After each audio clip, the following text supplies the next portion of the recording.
राजा और मछुआरे की कहानी।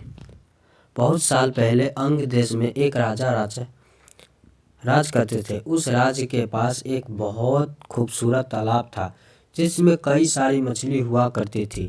उन मछली की देखभाल के लिए राजा ने एक मछुआरे को काम पर रखा था।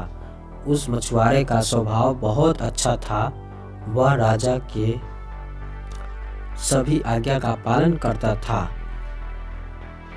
राजा को जब भी मछली खाने का मन करता था वह उसी मछुआरे को लेकर अपनी पसंद की मछली मंगवाते थे।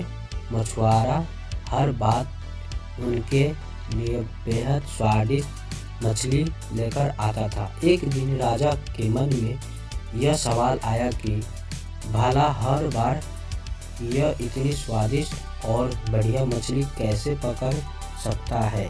तभी एक दिन राजा को अपने गुप्तचरों से पता चलता है कि मछुआरों को तो मछली पकड़ने आती ही नहीं, लेकिन फिर भी वह राजा के लिए मछली लेकर आता था। एक दिन राजा ने सोचा कि क्यों न इसकी जांच की जाए, मछुआरे मछली कैसे पकड़ता है। राजा ने तुरंत दास को आदेश देकर मछुआरों को बुलाया और कहा, सुनो, आज तुम मेरे लिए तालाब की सबसे बड़ी मछली पकड़कर ले आओ। मेरा मछली खाने का बहुत मन हो रहा है। राजा के आदेश के बाद मछुआरा मछली पकड़ने के लिए तालाब की ओर चल पड़ा। राजा भी दबे पांव उसके पीछे चल पड़े। तालाब के पास पहुंचते ही मछुआरे ने एक मंत्र पढ़ा। तालाब की सबसे बड़ी मछली उसके पैरों के पास आकर गिर पड़ी। फिर मछुआरे ने तालाब को झुककर प्रणाम किया और वहां से महल की ओर निकल पड़ा। राजा पीछे से सब कुछ छिपकर देख रहे थे। यह नाराज बहुत आश्चर्य हुआ, फिर भी वह महल के अपने की ओर चले गए। एक दिन मौका देकर राजा ने मछुआरे से उनके मछली पकड़ने की विधि के बारे में पूछा। राजा ने कहा, तुम ऐसा कौन सा मंत्र जानते हो जिसके बारे में ही मछली खुद ब खुद तुम्हारे पास आ जाती है? कृपा करके मुझे भी वह मंत्र सिखा दो। राजा की बात सुनकर मछुआरा अचरज में पड़ गए। उसने कहा, क्षमा कीजिए महाराज, मैं इस मंत्र का उच्चारण आपको नहीं सिखा सकता हूँ। राजा शांति बैठे। वह मछुआरे से बार बार मंत्र सीखने की जिद करने लगे।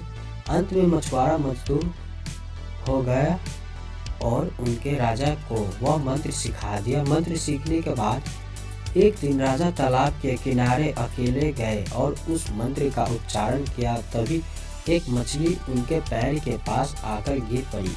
इसके बाद राजा बहुत खुश हुए। उनकी खुशी का कोई ठिकाना नहीं था। वह सबको यह बताना चाहते थे कि एक दिन मौका देकर उन्होंने अपने दरबार में सभी लोगों को इस मंत्र के बारे में बता दिया। राजा की बात सुनकर सभी बहुत चकित हुए और उन्होंने पूछा कि इस मंत्र के बारे में उन्होंने किसने बताया। इस बारे में राजा ने कहा, बहुत समय पहले वहाँ एक महान ऋषि मिले थे। उन्होंने इस मंत्र के बारे में उन्होंने यह जानकारी दी थी। राजा की बात सुनकर सभी मंत्री भी इस बात की सच्चाई जानने के लिए तालाब के किनारे पहुंचे और मंत्र का उच्चारण करने लगे। मंत्रियों के द्वारा कई बार मंत्र बोलने जाने पर भी एक भी मछली तालाब से नहीं निकली। इस वजह से राजा को सभी मंत्रियों के सामने काफी शर्मिंदा होना पड़ा। इसके बाद वह उस मछुआरे पर गुस्सा होने लगे और उसे सजा सुनाने का आदेश दिया। तभी तालाब से अचानक एक आवाज आई, सुनो राजन, तालाब से एक भी मछली नहीं निकली।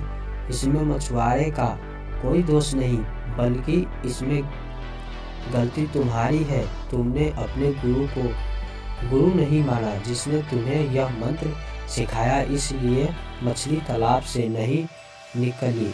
अगर तुमने अपने गुरु को स्वीकार करते तो ऐसा नहीं होता। तालाब की बात सुनकर राजा को अपनी गलती का एहसास हुआ। उसने तुरंत मछुआरे से माफ़ी मांगी, उसे अपने गुरु के रूप में स्वीकार किया। इसके बाद वह मंत्र का काम करने लगा और राजा भी खुश हुआ। इस कहानी से हमें सीख मिलती है कि इंसान को कभी झूठ नहीं बोलना चाहिए और न ही अपने गुरु का अपमान करना चाहिए। जय श्री राम, जय माता दी।